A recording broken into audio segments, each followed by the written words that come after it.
दोस्तों, फरीदाबाद के प्रॉपर्टी बाजार में हड़कंप मच चुका है और इसकी वजह है हरियाणा सरकार का 1 अगस्त 2025 से कलेक्टर रेट बढ़ाने का फैसला।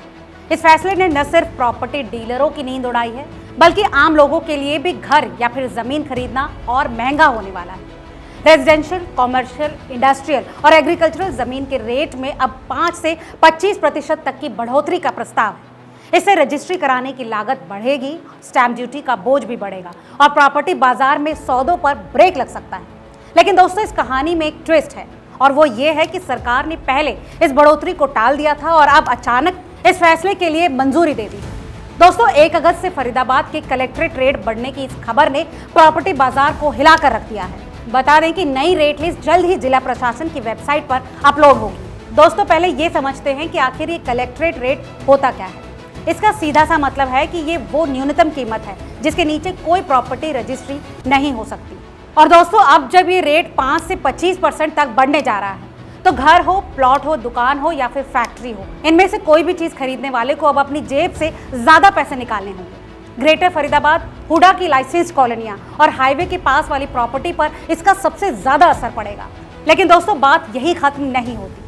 इस फैसले का असर सिर्फ शहरों तक सीमित नहीं है, बल्कि गांवों में खेती की जमीन के रेट भी अब बढ़ने वाले हैं। इसका मतलब साफ है कि किसान हो या फिर बिल्डर, सबके लिए रजिस्ट्री का खर्च बढ़ने वाला है। दोस्तों, अब जानते हैं कि इस कलेक्ट्रेट रेट बढ़ने का असर क्या होने वाला है। इससे सरकार का खजाना तो भरेगा, लेकिन आम आदमी की जेब पर क्या बीतेगी। दोस्तों, ये वो सवाल है जो आज हर किसी के मन में है। जरा पीछे चलते हैं। 24 जुलाई को सरकार ने कलेक्ट्रेट रेट बढ़ाने का ऐलान किया था, लेकिन जनता और रियल एस्टेट वालों के हंगामे के बाद अगले ही दिन ये फैसला वापस ले लिया गया। अब अचानक एक बार फिर से 1 अगस्त यानी आज से ये रेट बढ़ाने की बात सामने आई है। इस बारे में प्रॉपर्टी डीलरों का कहना है कि ये फैसला बिना किसी ठोस तैयारी के लिया गया है। Faridabad estate agent welfare association के प्रधान आकाश गुप्ता और महासचिव गुरमीत सिंह देओल ने इसे अनुचित और अचानक बताया। उनका कहना है कि पहले तो सरकार हर साल अप्रैल या फिर जनवरी में रेट बढ़ाती थी और लोगों को आपत्ति दर्ज कराने का पूरा मौका मिलता था, लेकिन इस बार महज 3 घंटों का समय दिया गया, सुबह 10 से दोपहर 1 बजे तक। आकाश गुप्ता का कहना है कि उन्होंने लघु सचिवालय में जाकर विरोध दर्ज कराने की पूरी कोशिश की, लेकिन 2 घंटे इंतजार के बाद भी उन्हें कोई अवसर नहीं दिया गया। उनका साफ कहना है कि अब ये हाल है कि आम लोगों को अपनी बात रखने का कोई हक नहीं दिया जा रहा है। डीलरों का ये भी कहना है कि इतने कम वक्त में न तो आपत्तियां दर्ज हो सकती हैं, न ही कोई ठोस सुझाव दे सकते हैं। इस रेट बढ़ोतरी का असर सीधा प्रॉपर्टी बाजार पर पड़ेगा। फरीदाबाद, गुरुग्राम और बल्लभगढ़ जैसे इलाकों में प्रॉपर्टी की कीमतें अब 5 से 25% तक बढ़ सकती हैं। कलेक्ट्रेट रेट बढ़ने का मतलब है कि इससे रजिस्ट्री के लिए ज्यादा स्टैंप ड्यूटी और रजिस्ट्रेशन फीस देनी होगी। जो लोग पहले से ही डील फाइनल कर चुके थे, उनकी तो अब नींदें उड़ चुकी हैं। वहीं कई सौदे अब अधर में लटक सकते हैं, क्योंकि पुराने रेट पर रजिस्ट्री अब सिर्फ उन लोगों की होगी जिन्होंने पहले से अपॉइंटमेंट ले रखा था। दोस्तों, इस नए आदेश पर रियल एस्टेट वालों का कहना है कि ये बढ़ोतरी बाजार को ठंडा कर सकती है। लोग प्रॉपर्टी खरीदने से पहले अब 2 बार सोचेंगे, खासकर ग्रेटर फरीदाबाद और हाईवे के पास की प्रॉपर्टी, जहां डिमांड पहले से कहीं ज्यादा है। वहां कीमतें अब आसमान छू सकती हैं और ये सिर्फ खरीदारों की बात नहीं है, बिल्डरों और डेवलपर्स को भी अब ज्यादा टैक्स और फीस चुकानी पड़ेगी, जिसका बोझ आखिरकार ग्राहकों पर ही आने वाला है। वहीं इन बढ़ाए गए रेट्स पर सरकार का कहना है कि कलेक्ट्रेट रेट को मार्केट रेट के हिसाब से अपडेट करना जरूरी है। इससे प्रॉपर्टी की अंडर वैल्यूएशन रुकेगी और रजिस्ट्री में पारदर्शिता आएगी। लेकिन दोस्तों, जनता और डीलरों का गुस्सा कुछ और कहता है। कुछ का कहना है कि सरकार ने न तो पहले से कोई सूचना दी, न ही लोगों की राय ली।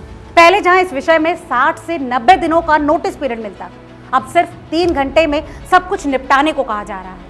रियल एस्टेट कंसल्टेंट्स का कहना है कि ये बढ़ोतरी न सिर्फ शहरी बल्कि ग्रामीण इलाकों में भी प्रॉपर्टी की कीमतें बढ़ाने वाली है। इससे मकान खरीदना कई लोगों के लिए अब और मुश्किल हो जाएगा।